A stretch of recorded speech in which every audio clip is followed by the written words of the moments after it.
नमस्कार दोस्तों, स्वागत है आपका ग्रैंड मास्टर 360 में। मैं आलोक आप सभी लोगों के साथ जुड़ चुका हूं करंट अफेयर की क्लास लेके। तो उम्मीद है सभी दोस्त अच्छे होंगे, सबकी तैयारी अच्छे से चल रही होगी। तो शुरू करेंगे आज की अपनी क्लास को। तो उम्मीद करता हूं सभी लोगों ने गणतंत्र दिवस को एंजॉय किया होगा। तो आज आपके पास काफ़ी सारी न्यूज़ हैं, उसको लेके गणतंत्र दिवस से रिलेटेड जो भी परेड हुई, जो भी चीज़ें हुई, तो उन सब चीज़ों को देखेंगे यहाँ पर कि झांकियाँ कौन सी थी, कौन से पुरस्कार दिए गए, क्या क्या चीज़ें की गई, मुख्य अतिथि कौन थे। तो इन सब चीज़ों के बारे में एक एनालिसिस आप देखेंगे आज। जितना भी गणतंत्र दिवस समारोह में चीज़ें की गई हैं भारत सरकार के द्वारा, उन सबको हम एक बार देखते हुए चलेंगे। आपको मैंने कुछ चुनिंदा फ़ोटोज़ भी लिए हैं उन जो समारोह हुआ था गणतंत्र दिवस का, उसका। तो आपको मैं वो भी दिखाते हुए चलूँगा। तो एक बार सभी लोग जुड़ जाएंगे, क्लास को सभी लोग शेयर कर देंगे। जो नए छात्र हमारे साथ जुड़ रहे हैं वो क्लास चैनल को लगातार सब्सक्राइब करते हुए चलेंगे, ठीक है। तो सभी लोगों का एक बार फिर से बहुत बहुत स्वागत है। चलिए तो शुरू करते हैं आज की अपनी क्लास को, ठीक। चल, तो क्लास को शुरू करने से पहले एक बार फिर वो एक ज़बरदस्त मोटिवेशन आप लोगों के साथ मैं शेयर करना चाहूँगा, साझा करना चाहूँगा कि जो सफ़र की शुरुआत करते हैं वो मंजिल को पार करते हैं, ठीक है। तो जाहिर सी बात है, आपको मंजिल अगर पानी है, मंजिल को पार करना है, मंजिल पे तक पहुंचना है, तो एक सफ़र तो करना तय करना ही पड़ेगा, एक सफ़र शुरू करना ही पड़ेगा। तो जहाँ तक मुझे उम्मीद है आप लोग वो सफ़र शुरू कर चुके हैं, इसीलिए यहाँ पर मेरे साथ जुड़े हुए हैं। तो जो सफ़र की शुरुआत करते हैं वो मंजिल को पार करते हैं। एक बार चलने का हौसला तो रखो, मुसाफिरों का तो रास्ते भी इंतज़ार करते हैं, ठीक है। तो सिंपल सी बात है, आपको सिर्फ कदम बढ़ाना है अपनी मंजिल की तरफ। आप एक एक कदम बढ़ाते जाएंगे, मंजिल आपके पास आती जाएगी, क्योंकि रास्ते भी जो है वो आपका इंतज़ार कर रहे हैं और आपकी मंजिल जो है वो भी आपका इंतज़ार कर रही है।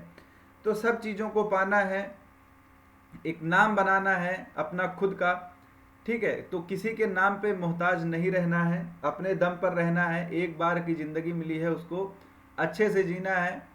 क्लियर। तो चलिए शुरू करेंगे आज की अपनी क्लास। और क्लास शुरू करने के पहले टॉपिक्स डिस्कस करेंगे। उसके पहले मैं बताऊंगा आपको कि ये जो फोटोज़ आप अपनी स्क्रीन पर देख रहे होंगे, ये बहुत ही बड़ा एक डेवलपमेंट है, बहुत बड़ी उपलब्धि है। अगर देखा जाए तो जो पहली फ़ोटो है ये, ठीक, भारत सरकार की महिला सशक्तिकरण के दिशा में जो काम किया जा रहा है भारत में, उसके संदर्भ में अगर आप इस फोटो को देखेंगे तो ये एक बहुत ही बड़ी उपलब्धि है। आप गणतंत्र दिवस की परेड में देखेंगे तो आपको पता है कि इसमें जो सेनाएं होती हैं उनकी अलग अलग झांकियां होती हैं, सेनाओं की परेड होती है, जो अर्धसैनिक सुरक्षा बल हैं उनकी भी परेड होती है। तो हर तरह से जो परेड है वो ऑर्गेनाइज की जाती है एक लेवल पे, ठीक है। सभी सुरक्षा बल, सभी सेनाएं इसमें भाग लेती हैं, अलग अलग पुलिस बल भी भाग लेते हैं। और अगर आप बात करें तो जो संस्थाएं होती हैं, ठीक है, वो भी इस झांकी में भाग लेते हैं, अपनी अपनी जो इनकी झांकियां होती हैं उनको प्रदर्शित करते हैं। फिर अगर आप बात करें तो जो भारत के राज्य हैं विभिन्न, तो वो राज्य भी अपनी झांकियों को यहाँ पर प्रदर्शित करते हैं। तो एक तरह से क्या है, ये झांकियाँ जो होती हैं ये क्या करती हैं, उन राज्यों का प्रतिनिधित्व करती हैं, उनका वहाँ पर जो कर्तव्य पथ है इंडिया गेट से राष्ट्रपति भवन के बीच में, तो उस कर्तव्य पथ पर इनको प्रदर्शित किया जाता है। वायु सेना जो है वो आकाश में अपना कर्तव्य दिखाती है। तो बहुत सारी चीज़ें हैं जो यहाँ पर की जाती हैं, और 21 तोपों की सलामी भी दी जाती है, ठीक। तो ये सारी चीज़ें यहाँ पर होती हैं, ठीक। तो आप लोगों को ये चीज़ें मैं शेयर करते हुए चलूँगा। तो ये क्या है, ये सेना की जो महिलाएं हैं सेना में, उनकी क्या है, ये एक तरह से आप देखेंगे तो उनका प्रदर्शन है। यहाँ पर आप पीछे देखेंगे तो यहाँ पर भी महिलाओं का प्रदर्शन है। फिर अगर आप झांकियों के बारे में देखेंगे तो ये झांकी कहाँ की है, ये उत्तर प्रदेश की झांकी है। आप देखेंगे तो यहाँ पर रामलला को दर्शाया गया है। ठीक है, तो अभी हाल ही में 22 जनवरी को अयोध्या में रामलला मंदिर की प्राण प्रतिष्ठा हुई, तो यहाँ पर रामलला को यहाँ दर्शाया गया है। ठीक, फिर आप देखेंगे तो यहाँ पर आप यहाँ ये जो रैपिड एक्स चलाई गई थी साहिबाबाद में, ठीक है, कहाँ पर, साहिबाबाद से जो रैपिड एक्स चलाई गई थी उसका यहाँ पर प्रदर्शन किया गया है। ठीक है, ऋषि का प्रदर्शन है, यहाँ पर मिसाइल का प्रदर्शन है और बहुत सारी चीज़ों को यहाँ पर दर्शाया गया है। तो ये क्या है, उत्तर प्रदेश की झांकी है जिसमें अयोध्या मंदिर और रामलला को दर्शाया गया, जो मुख्य फोकस था इसका। यहाँ पर आप देखेंगे तो ये झांकी राजस्थान की है। ठीक है, कहाँ की झांकी है, राजस्थान की झांकी है। फिर इसी क्रम में अगर आप आगे बढ़ते हुए देखेंगे चीज़ों को, तो ये डीआरडीओ की, ठीक है, ये किसकी है, डीआरडीओ की। ठीक, या ये यहाँ पर जो झांकियाँ हैं ये उत्तर प्रदेश की है, सॉरी, ये किसकी है, उत्तर प्रदेश की झांकी है।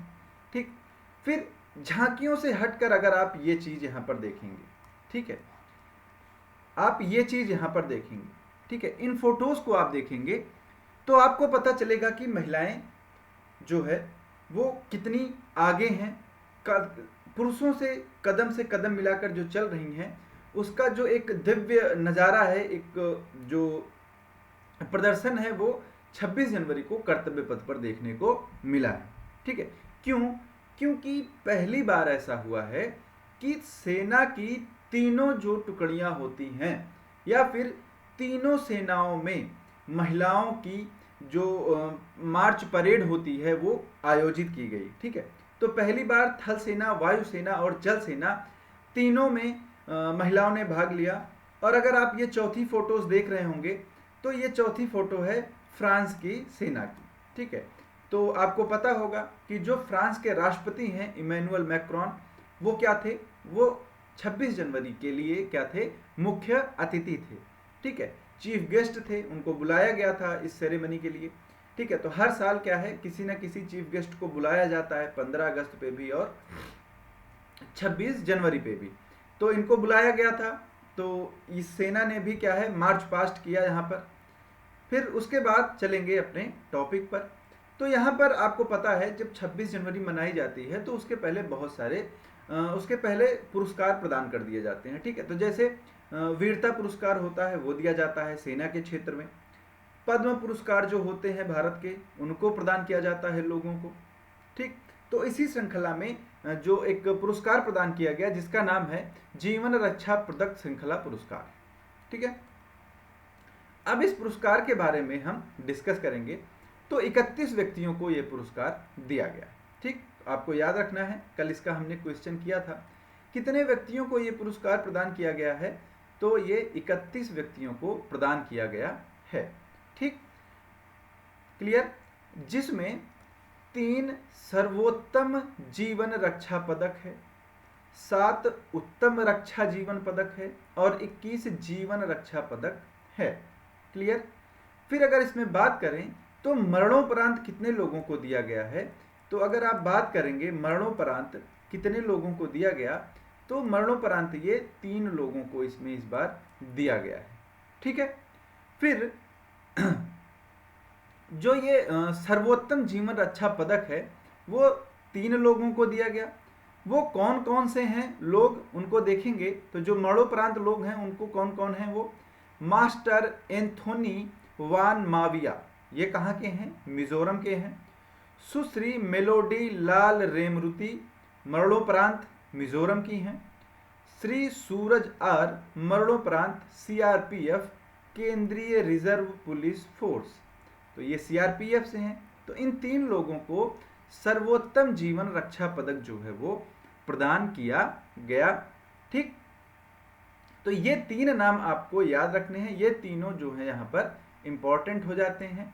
ठीक, इसके बाद अगर आप बात करें कि जीवन रक्षा पदक जो है ये दिए क्यों जाते हैं, तो जीवन रक्षा पदक श्रृंखला पुरस्कार किसी व्यक्ति की जान बचाने में मानवीय प्रकृति के सराहनीय कार्य के लिए प्रदान किया जाता है।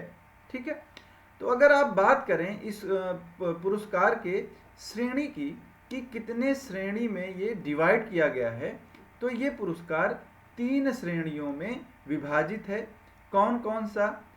तो सर्वोत्तम जीवन रक्षक पुरस्कार, फिर दूसरा है उत्तम जीवन रक्षक पुरस्कार, और चौथा है सामान्य जीवन रक्षक पुरस्कार। तो ये 3 श्रेणी में विभाजित है। सर्वोत्तम जीवन रक्षक पुरस्कार 3 लोगों को दिया गया है मरणोपरांत। ठीक है, ये आपको यहाँ पर याद रखना है। इस पुरस्कार के अलंकरण मेडल, ठीक है, और प्रमाण पत्र और एक मुश्त मौद्रिक भत्ता, ठीक है, ये चीजें यहाँ पर प्रदान की जाती हैं। जो प्राप्तकर्ता होता है वो इसको लेता है। तो ये सारी चीजें यहाँ पर किसकी हैं?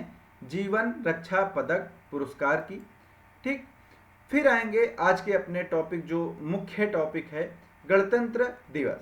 ठीक है, तो गणतंत्र दिवस 2024, ठीक है, गणतंत्र दिवस 2024।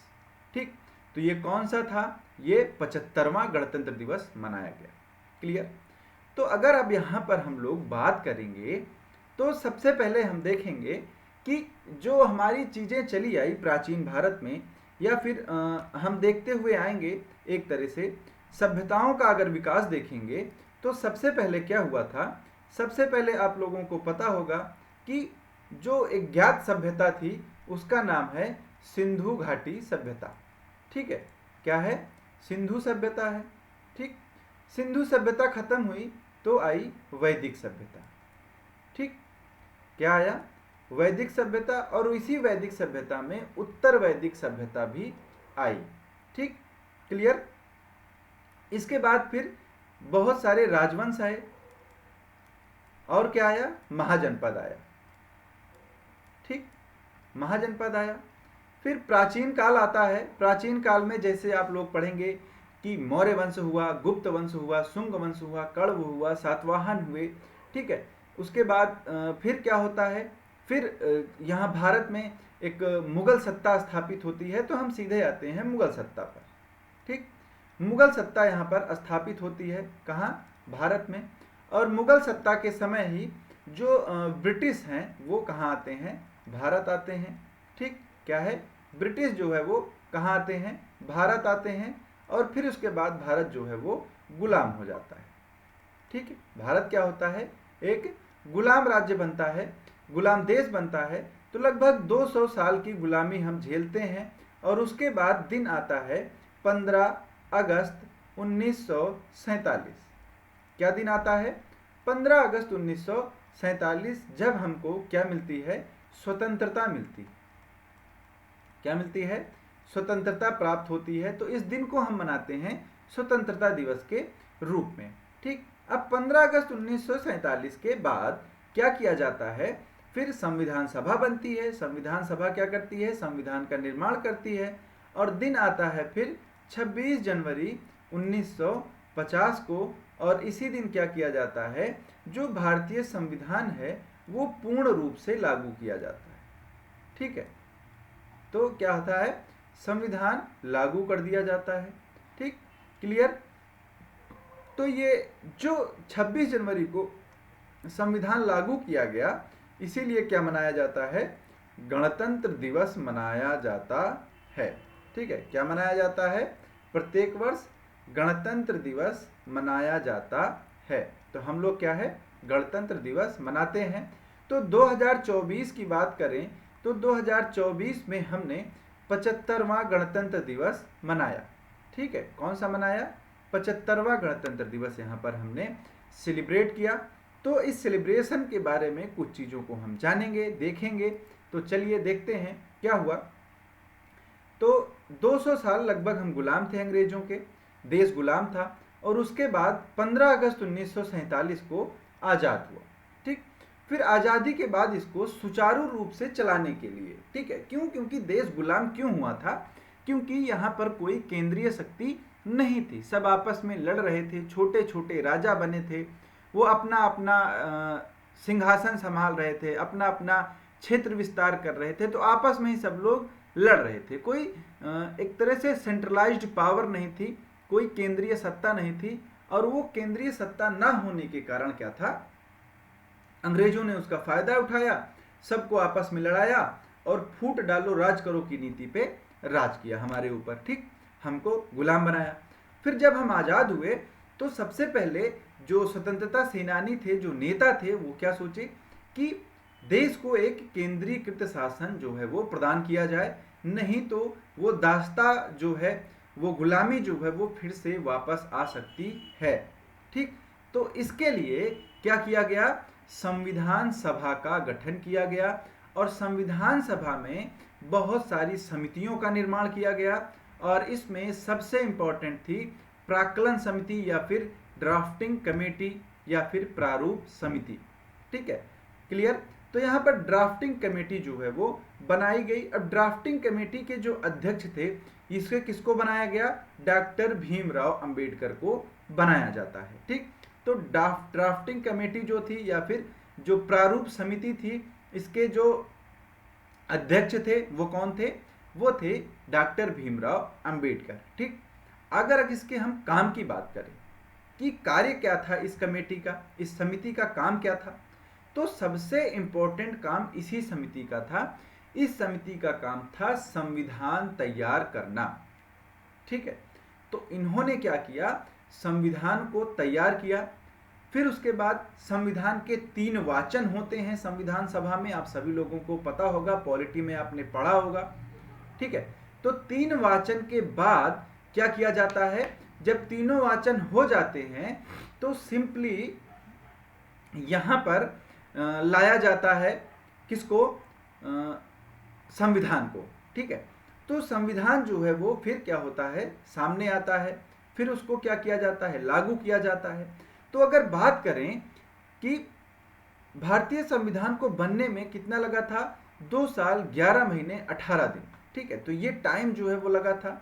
फिर उसके बाद 26 नवंबर 1949 को संविधान सभा ने संविधान को मंजूरी दे दी और 26 नवंबर को ही क्या मनाया जाता है, संविधान दिवस मनाया जाता है, ठीक है। तो ये आपको पता है कि 26 नवंबर को इन्होंने क्या किया, मंजूरी दे दी और 26 नवंबर को ही संविधान दिवस मनाया जाता है। तो अब एक सवाल आता है कि यदि 26 नवंबर 1949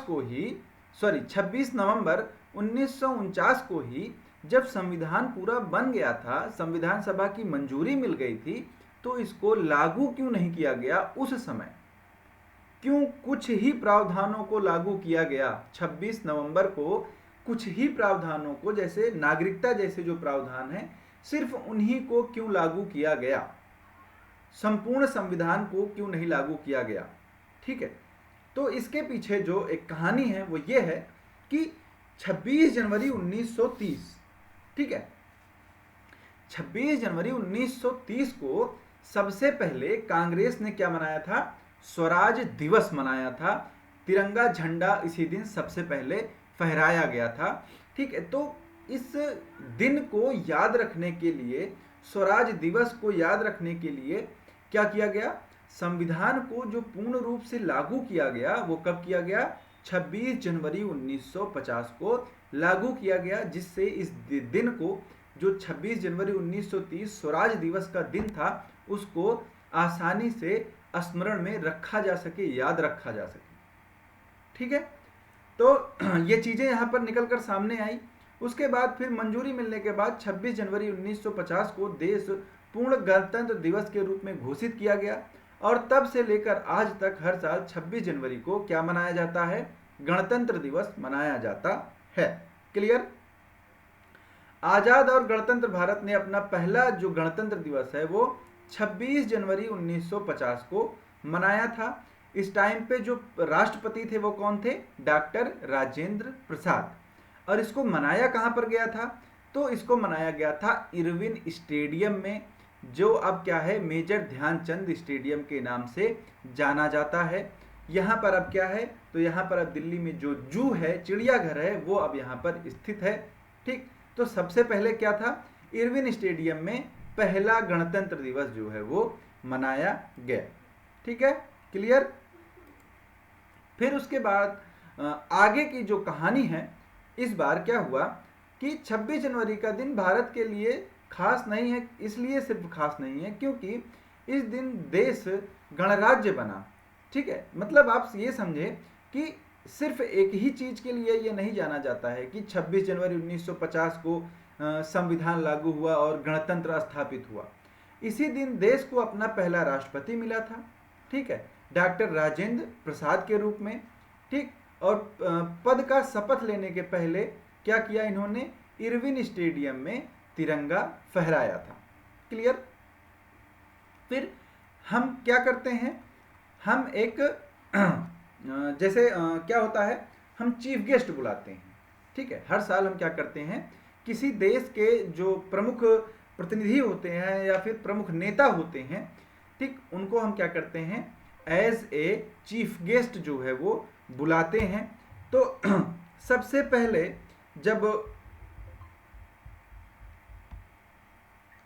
जब सबसे पहले ये मनाया गया गणतंत्र दिवस, तो इंडोनेशिया के मुख्य अतिथि को बुलाया गया था। ठीक है, इंडोनेशिया के मुख्य अतिथि को बुलाया गया था। फिर उसके बाद अगर आप बात करें 2024 की, तो 2024 में किसको बुलाया गया, 2024 में जो फ्रांस के राष्ट्रपति हैं इमैनुअल मैक्रोन, और इमैनुअल मैक्रोन को चीफ गेस्ट के रूप में इस बार बुलाया गया है। ठीक है, क्लियर है। फिर इसके बाद देश भर में करीब 1500 महिलाओं द्वारा कर्तव्य पथ पर वंदे भारतम नृत्य उत्सव की प्रस्तुति की गई। महिलाओं ने जनजातीय नृत्य, शास्त्रीय नृत्य और बॉलीवुड डांस जो है वो, ये सारी चीजें जो हैं वो प्रस्तुत की। तो आपको पता है बहुत सारी झांकियां होती हैं, बहुत सारी प्रस्तुतियां होती हैं जो की जाती हैं इस अवसर पर। तो ये सारी प्रस्तुतियां यहाँ पर की गई। क्लियर। तो इन सारी प्रस्तुतियों के बाद जो चीज़ें निकलकर सामने आती हैं वो यही सब सामने आती हैं जो मैंने आपको बताई। ठीक है, इसके बाद क्या हुआ, पद्म पुरस्कार 2024 की घोषणा की गई। तो पद्मश्री जो है, ठीक है, वो आपको मैंने पहले ही बता दिया था। ठीक, कर्पूरी जी को दिया जा रहा है मरणोपरांत। वो क्या थे, बिहार के मुख्यमंत्री थे, इनको जननायक के नाम से भी जाना जाता है। ठीक, तो कर्पूरी जी को पद्मश्री दिया गया। क्लियर। तो यहां पर और जो बचता है वो क्या बचता है, पद्म विभूषण और पद्म भूषण। ठीक, तो देखेंगे क्या हुआ। तो पद्म पुरस्कार देश के सर्वोच्च नागरिक पुरस्कारों में शामिल है। क्लियर। क्या है, जो देश का सर्वोच्च नागरिक पुरस्कार है वो क्या है, पद्म पुरस्कार है। इनको 3 श्रेणियों में बांटा गया है, पद्म विभूषण, पद्म भूषण और पद्म श्री। ठीक है, इन 3 श्रेणियों में बांटा गया है। पद्म पुरस्कार विभिन्न विषयों, गतिविधियों के क्षेत्रों में दिया जाता है, जैसे कला, सामाजिक कार्य, सार्वजनिक कार्यक्रम, विज्ञान और प्रौद्योगिकी, व्यापार और उद्योग, चिकित्सा, साहित्य, शिक्षा, खेल या फिर सिविल सेवा। तो बहुत सारे क्षेत्रों में जो एक तरह से कोई आदमी अच्छा काम करता है तो उनको ये पुरस्कार प्रदान किए जाते हैं। क्लियर सभी लोगों को। ठीक, फिर अगर बात करें पद्म विभूषण की, तो पद्म विभूषण पुरस्कार असाधारण और विशिष्ट सेवा प्रदान करने के लिए दिया जाता है। अगर आप किसी भी क्षेत्र में बहुत ही उच्च कोटि की सेवा प्रदान करते हैं तो पद्म विभूषण से अलंकृत किया जाता है। ठीक है, और किसी क्षेत्र में विशिष्ट सेवा के लिए पद्मश्री भी प्रदान किया जाता है। और गणतंत्र दिवस के पूर्व इसकी घोषणा हमेशा से की जाती है। ये एक क्या है, परंपरा के रूप में चला आ रहा है। ठीक है, क्लियर। फिर उसके बाद ये पुरस्कार राष्ट्रपति द्वारा औपचारिक समारोह का आयोजन करके दिया जाता है। आमतौर पर प्रत्येक वर्ष मार्च अप्रैल के आसपास राष्ट्रपति भवन में आयोजित किया जाता है। ठीक, इस सूची के अनुसार 2 दोहरे पुरस्कार सहित 132 पद्म पुरस्कार प्रदान करने की मंजूरी दी गई। कब, 2024 के लिए। तो 2024 में कुल कितने लोगों को प्रदान किया गया है, तो 132 लोगों को प्रदान किया गया है। आपको नाम नहीं याद करना है। ठीक है, यहाँ पर 5 पद्म भूषण, 5 पद्म विभूषण, 17 पद्म भूषण और 110 पद्मश्री से इन लोगों को दिया जाएगा। आप अगर बात करें भारत रत्न की, ठीक है, क्या है, भारत रत्न की, तो भारत रत्न पुरस्कार जो है ये सर्वोच्च पुरस्कार हो जाता है भारत का, ठीक है। भारत रत्न क्या है, भारत का सर्वोच्च पुरस्कार है, और ये किसको दिया जा रहा है, कर्पूरी जी को, ठीक है। क्या है ये, कहा क्या है गए हैं, बिहार के पूर्व मुख्यमंत्री हैं, ये 2 बार बिहार के मुख्यमंत्री रहे, तो इनको क्या है, भारत रत्न प्रदान किया गया। अब भारत रत्न जो है ये प्रत्येक वर्ष नहीं प्रदान किया जाता है, ठीक है, तो हर साल ये नहीं दिया जाता है, क्लियर सभी लोगों को। तो इस बार कर्पूरी जी को दिया गया, जननायक इनको कहा जाता है। इन्होंने जो गरीब और पिछड़े लोग हैं उनके उत्थान के लिए बहुत ही जो समाज सेवा वाले काम है उनको किया, तो इसलिए इनको ये पुरस्कार यहाँ पर प्रदान किया जा रहा है, ठीक है। अब इसको अगर यूपी के संदर्भ में देखें तो यूपी के संदर्भ में क्या है कि उत्तर प्रदेश के 12 लोगों को ये जो पुरस्कार है वो प्रदान किया जाएगा, जिसमें अगर आप बात करें तो कला के क्षेत्र में उल्लेखनीय काम करने के लिए खलील अहमद, सुरेंद्र मोहन मिश्रा, गोदावरी सिंह, उर्मिला श्रीवास्तव, नसीम बानो तथा बाबू राम को पद्मश्री प्रदान किया जाएगा, ठीक। फिर उसके बाद विज्ञान और अभियांत्रिकी के क्षेत्र में रामचेत चौधरी, चिकित्सा के क्षेत्र में R.K. धीमान और राधे श्याम पारीक, साहित्य के लिए राजा राम जैन और नवजीवन रस्तोगी तथा खेल के लिए गौरव खन्ना को पद्मश्री पुरस्कार जो है वो प्रदान किया जाएगा। अगर हम बात करें पद्म विभूषण और पद्म भूषण श्रेणी की, तो उत्तर प्रदेश से यहाँ पर कोई भी नाम नहीं है, ठीक। तो पद्मश्री में 12 लोगों को पद्मश्री जो अवार्ड है वो प्रदान किया जाएगा, ठीक है।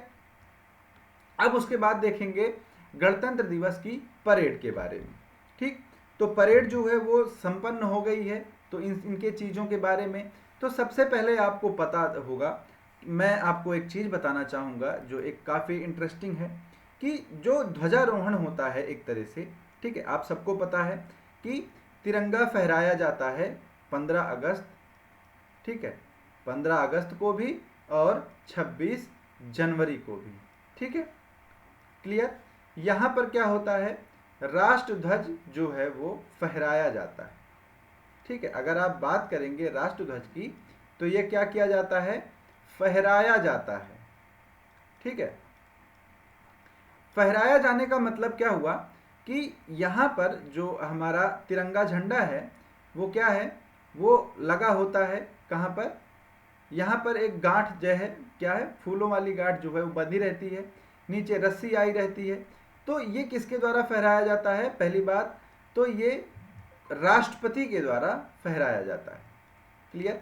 कौन फहराएगा इसको, राष्ट्रपति जी फहराएंगे।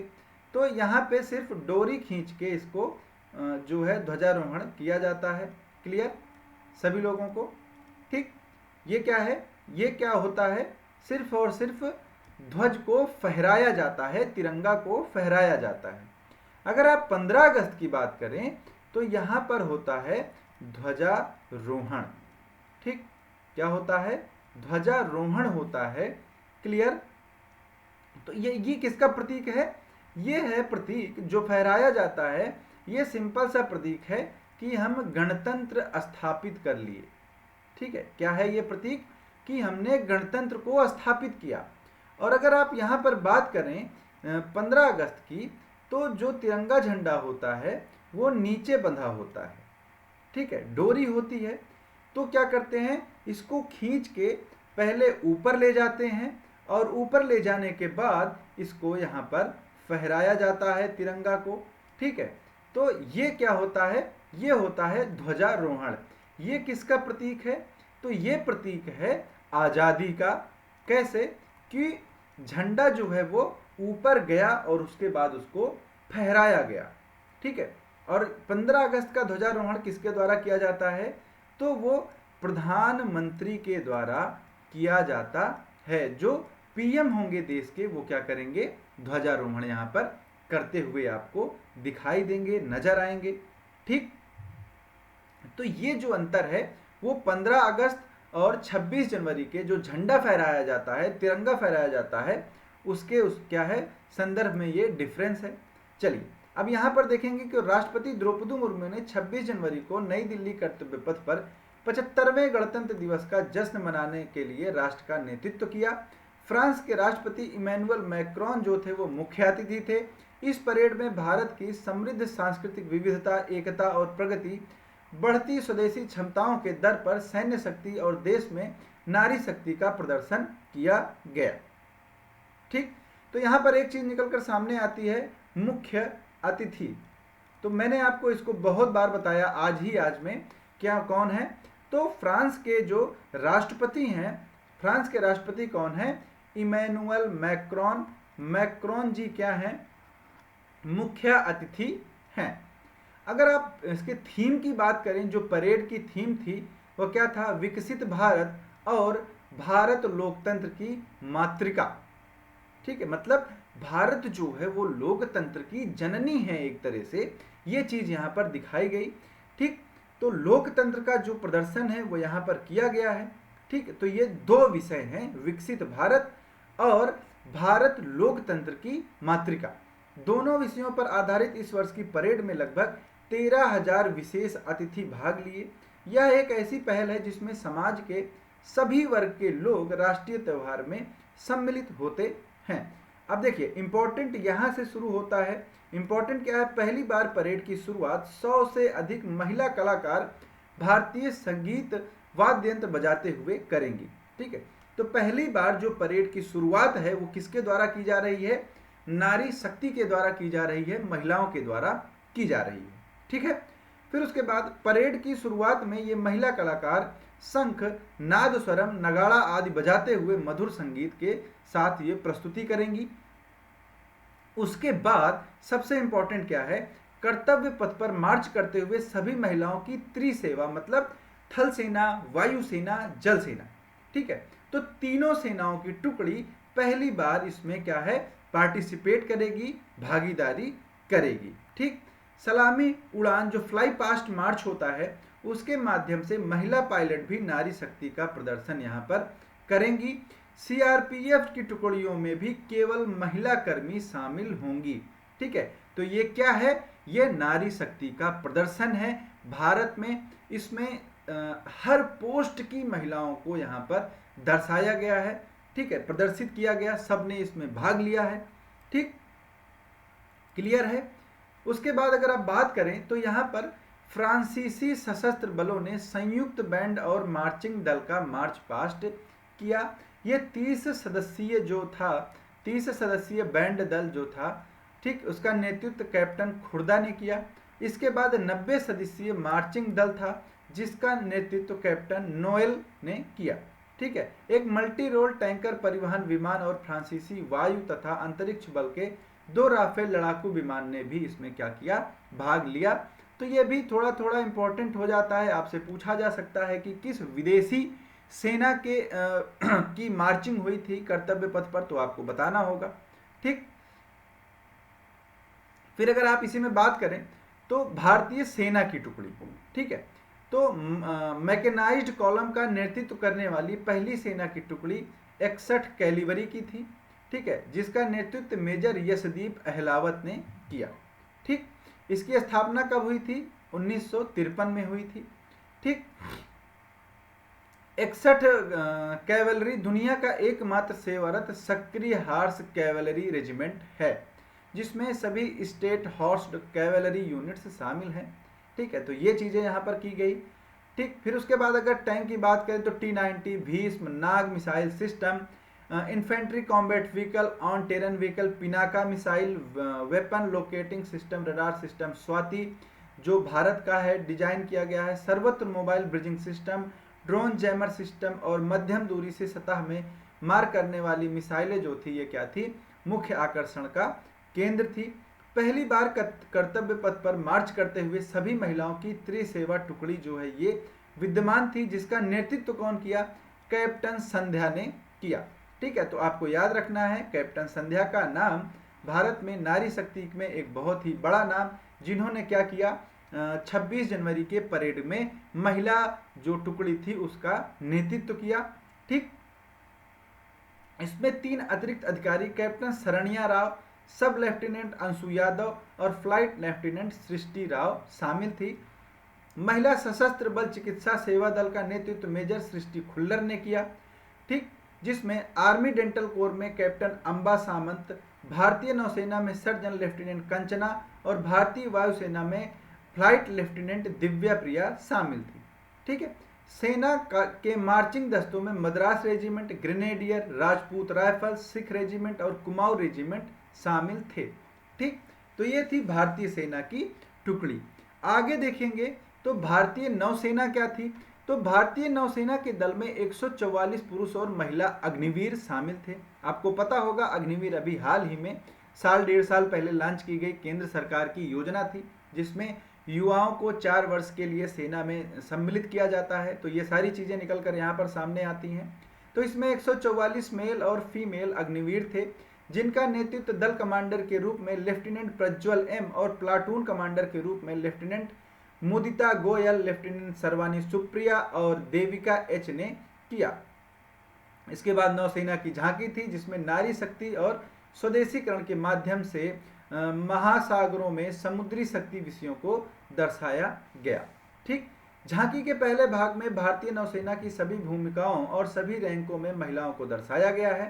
ठीक, जबकि दूसरे भाग में पहले स्वदेशी कैरियर बैटल के रूप में दर्शाया गया है। इसमें अगर देखा जाए तो विमान वाहक विक्रांत, उसके अत्याधुनिक सक्षम एस्कार्ट जहाज दिल्ली, कोलकाता और हल्के जो लड़ाकू विमान शिवालिक और उन्नत हेलीकॉप्टर, कलवरी श्रेणी की पनडुब्बी, G-7, रुक्मणी उपग्रह, इन सब चीज़ों की झांकी जो है वो यहाँ पर दर्शाई गई है। क्लियर। आगे की झांकी देखेंगे या फिर आगे देखेंगे तो वायुसेना। वायुसेना का जो नेतृत्व था स्क्वाड्रन लीडर रश्मि ठाकुर ने किया, जिसमें 144 वायु सैनिक और 4 अधिकारी शामिल थे। स्क्वाड्रन लीडर सुमिता यादव और प्रतीति अहलूवालिया को फ्लाइट लेफ्टिनेंट कीर्ति रोहिल दल कमांडर के पीछे अतिरिक्त अधिकारियों के रूप में मार्च पास्ट किया। अगर आप देखें इंडियन एयरफोर्स की झांकी, इसकी थीम तो सक्षम, सशक्त, आत्मनिर्भर इसकी थीम थी। अगर आप इसमें देखें तो क्या था, इसमें जो लाइट कॉम्बैक्ट एयरक्राफ्ट तेजस है और Su-30 है, इनको दिखाया गया। झांकी में एक C-295 परिवहन विमान को दिखाया गया। ठीक है, इसमें G-7 भारतीय वायुसेना के अपने संचालन में अंतरिक्ष प्रौद्योगिकी के समावेश को दिखाया गया। ठीक है, तो ये सारी चीज़ें यहाँ पर दिखाई गई। अगर आप परेड के मुख्य आकर्षण की बात करें तो मुख्य आकर्षण राष्ट्र निर्माण, पहले भी, अब भी, आगे भी और हमेशा थीम पर दिग्गजों की झांकी जो है वो दिखाई गई।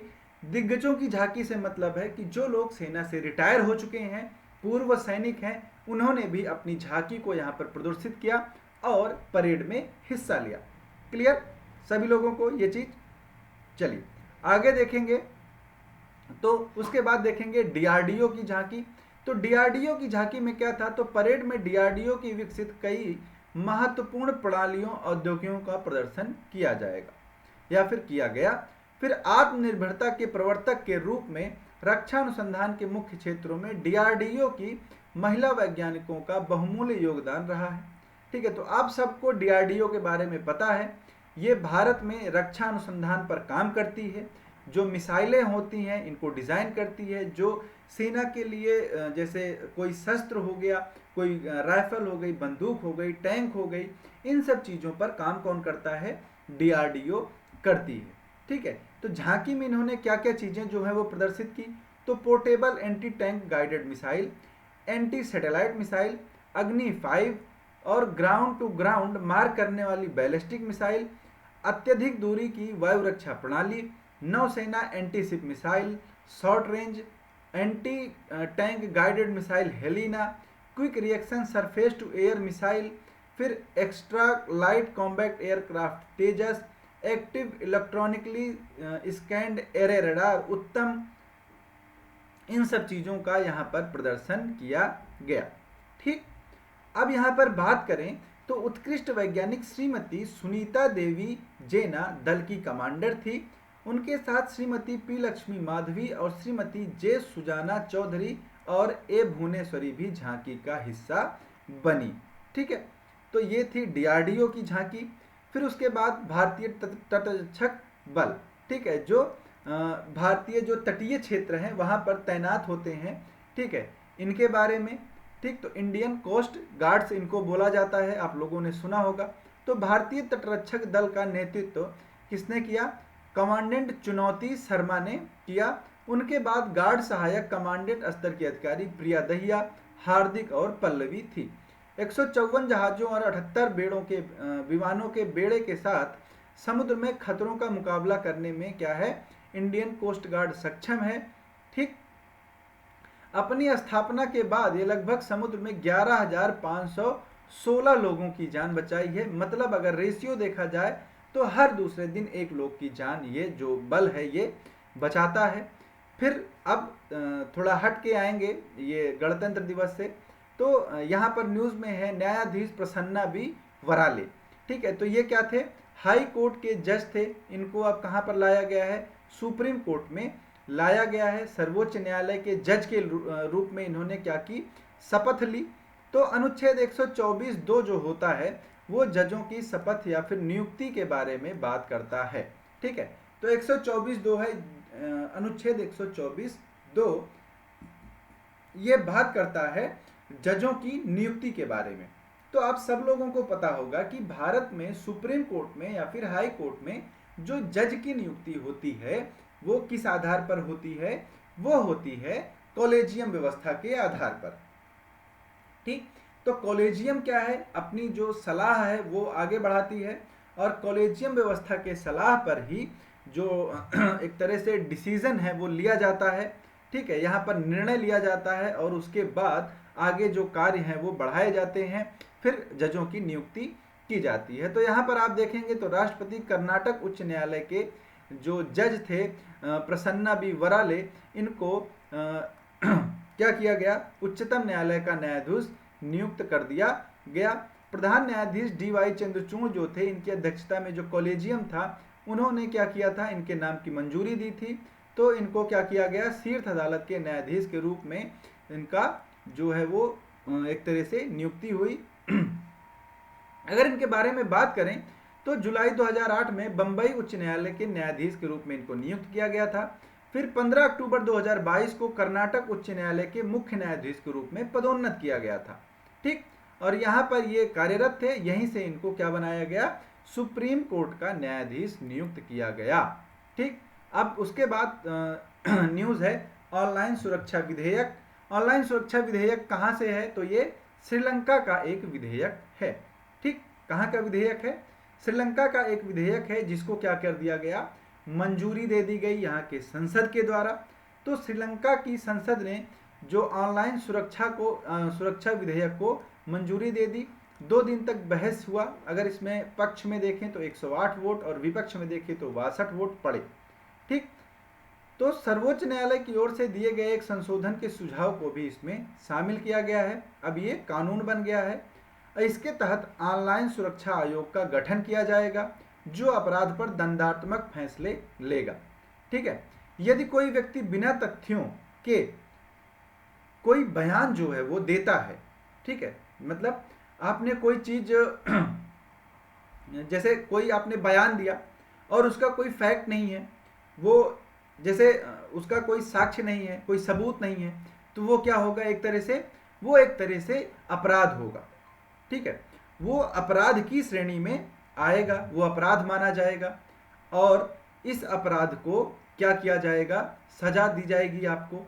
ठीक है, इस अपराध के लिए। तो ये एक तरह से सही विधेयक है।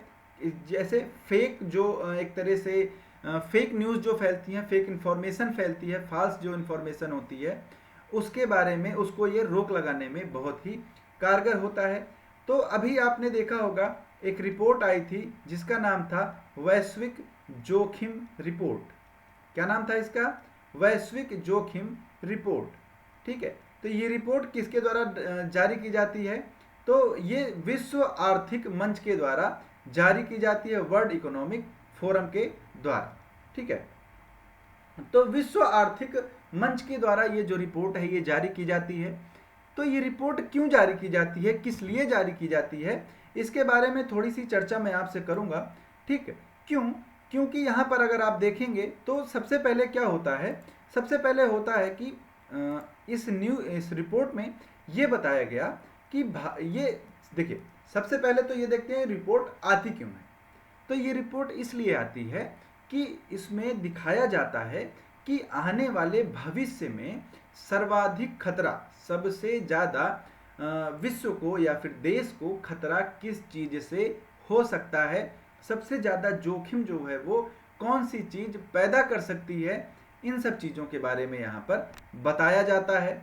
तो अगर हम यहाँ पर बात करें भारत के बारे में, तो वैश्विक जोखिम रिपोर्ट जो है इसमें भारत के लिए बताया गया है कि आगामी जो 2 वर्ष होंगे, मतलब 2024 और 2025, जो फॉल्स इंफॉर्मेशन है, ठीक है, क्या है, फॉल्स इंफॉर्मेशन है, ठीक है, या फिर जो गलत सूचना है, क्या है, गलत सूचना जो है, ये भारत के लिए सबसे बड़ा जोखिम है।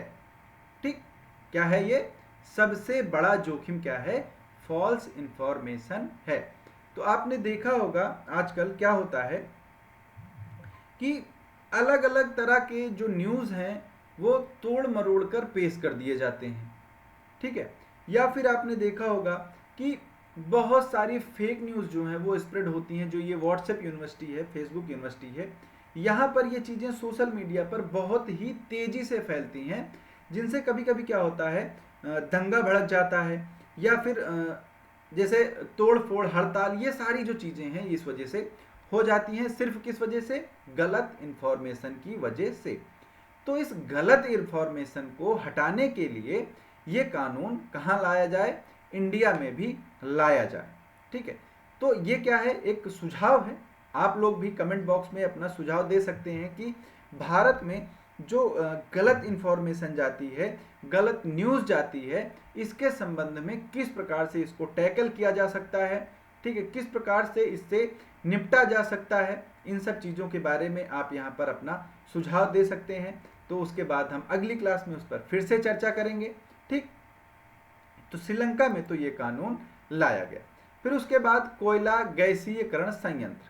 तो केंद्र सरकार ने वर्ष 2030 तक 100 मीट्रिक टन कोयला गैसीकरण के लक्ष्य को प्राप्त करने के लिए कोल इंडिया लिमिटेड को 2 कोयला गैसीकरण संयंत्र स्थापित करने की मंजूरी दे दी है। तो इंपॉर्टेंट क्या है, कोल इंडिया लिमिटेड, किसको मंजूरी मिली है, कोल इंडिया लिमिटेड को मिली है, ठीक। तो आर्थिक मामलों की मंत्रिमंडलीय समिति ने ईसीएल कमांड क्षेत्र में कोयला से एसएनजी यानी सिंथेटिक प्राकृतिक गैस बनाने के लिए क्या किया, अमोनिया से नाइट्रेट परियोजना की स्थापना के लिए क्या कर दिया है, मंजूरी दी है। अगर आप बात करें कोल इंडिया लिमिटेड और gas authority of India limited का, यह एक संयुक्त उपक्रम है, ठीक। उसके बाद इसका जो निर्माण होगा, इसमें जो निवेश होगा वो लगभग 11,782 करोड़ का होगा, ठीक है। उड़ीसा के झारसुगुड़ा जिले में महानदी कोलफील्ड लिमिटेड में अमोनियम नाइट्रेट संबंधी परियोजना जो है वो चलाई जाएगी, ठीक। यह जो है, यह कोल इंडिया लिमिटेड और भारत हैवी इलेक्ट्रिकल लिमिटेड, मतलब BHEL आपने सुना होगा नाम, इसका संयुक्त उपक्रम होगा, ठीक है। इसका उद्देश्य क्या है, तो ऊर्जा के क्षेत्र में भारत को एक तरह से आत्मनिर्भर बनाना है, ग्रीन एनर्जी लानी है, ठीक है, कार्बन उत्सर्जन को कम करना है, पर्यावरण को नुकसान कम पहुंचाना है। तो ये सारी चीज़ें यहाँ पर निकलकर सामने आती हैं। फिर इसके बाद है कैमरून में पहली बार मलेरिया वैक्सीन का सामूहिक अभियान चलाया गया, ठीक है। तो कैमरून जो है दुनिया का पहला मलेरिया वैक्सीन का सामूहिक अभियान शुरू किया है, ठीक है। पूरे अफ्रीका में अगर हम बात करें तो बच्चों की जान बचाने के लिए यह कार्यक्रम जो है वो शुरू किया गया है। तो याउंडे जो एक क्षेत्र है, याउंडे के पास स्वास्थ्य सुविधा में डेनियला नाम की एक बच्ची को प्रतीकात्मक पहली खुराक जो है लगाई गई।